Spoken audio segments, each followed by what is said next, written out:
first proclamation of the Word of God is in Isaiah chapter 55.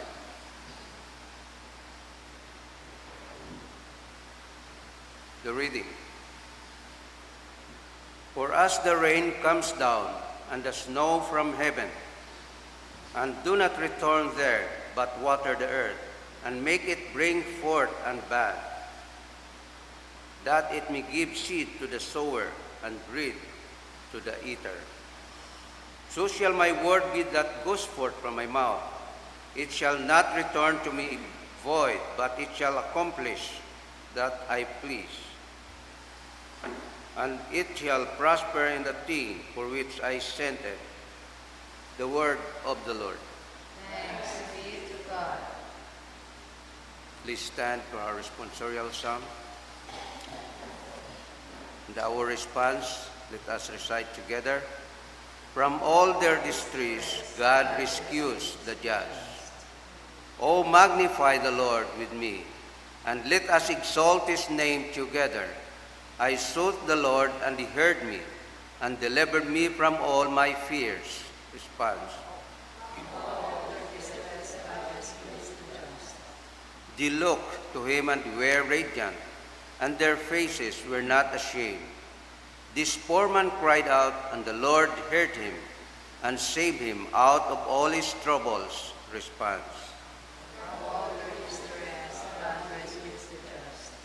The eyes of the Lord are on the righteous, and his ears are open their cry.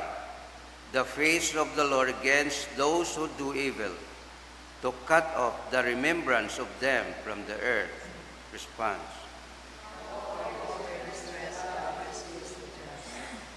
The righteous cry out, and the Lord hears, and delivers them out of all their troubles.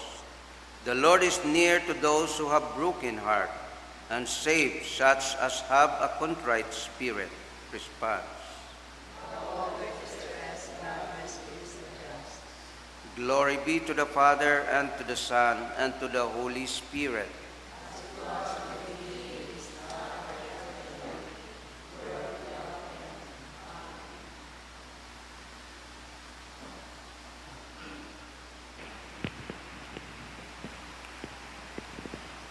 The Lord be with you. And with your spirit.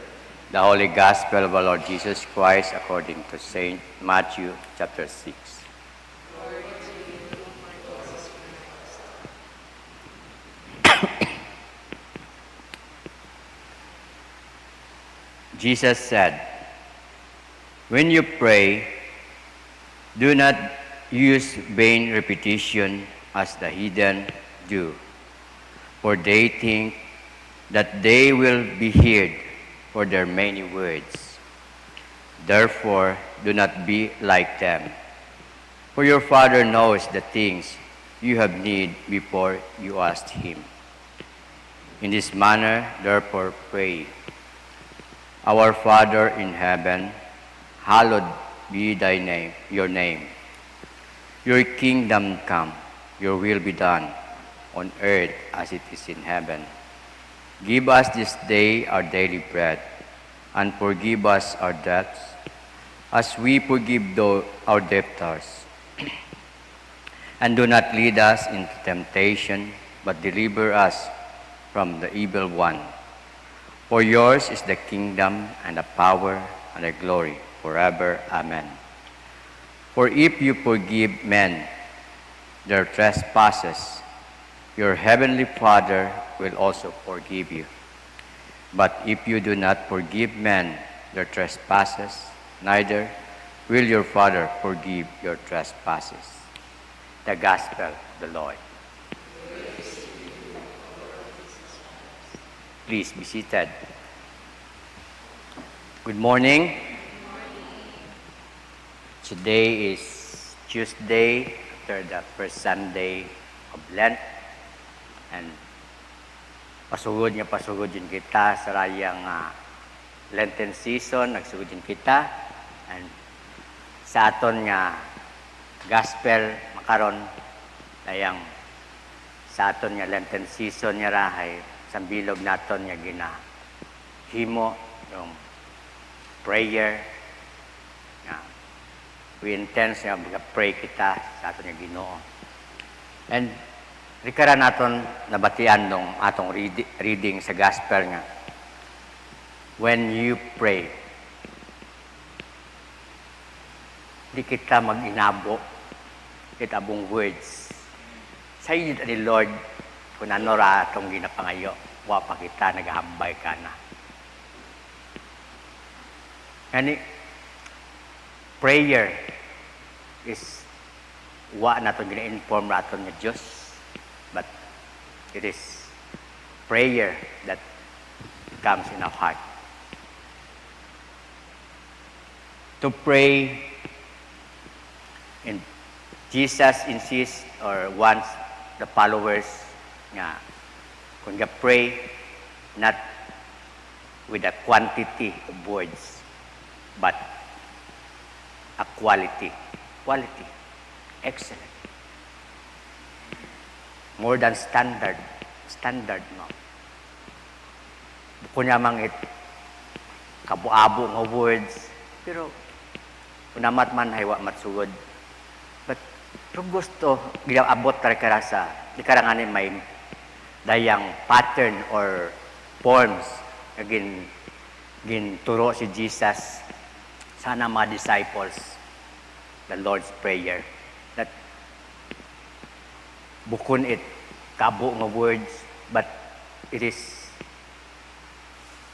a quality. It is not words but daya nagahalin sa atong atay pusoon. Daya o when we pray, di man na kita mag-pray mga repetition or ano pang. God knows sayod ni Lord daton nga kinahanglanon. And when we pray, we acknowledge God who He is. Kailangan ni sana nga Lord's Prayer, Our Father who art in heaven, hallowed be your name. Thy kingdom come, your will be done. Who He is. Nga, kung namat abis atong prayer, ga-request kita prayer nga, may demand. May ni ga-pray nga, dayang abura nang gina-pray, agad ma-hope sanda nga, ma-act for Diyos, mag-force for Diyos nga, mag-act sa anang gina-request. But that is not your gusto it Diyos, kundi who He is, acknowledge Him. The first part is acknowledging God, who He is, that we surrender to Him, that His will, His purpose, doon dapat raton nga iintrigar sa Diyos. Ikaw rong nakasayod, ikaw rong kung paalin nimo ubrahon ag sabton da akong pangamuyo. He knows wa pa nato na ni hambag sa iyo ni Lord. Even roaton nga past nga mga kinahanglanon, atong present nga kinahanglanon, atong future nga kinahanglanon, God knows. And kinahanglan naton makilala, aton ma-identify nga sin ora atong ginapangayuan, that He owns bisan aton nga kabuhi hiana. Kaya acknowledge Him na you know everything kung paano nimo sabton akong pangamuyo. That hambay na akon nga quality prayer. Quality imaw.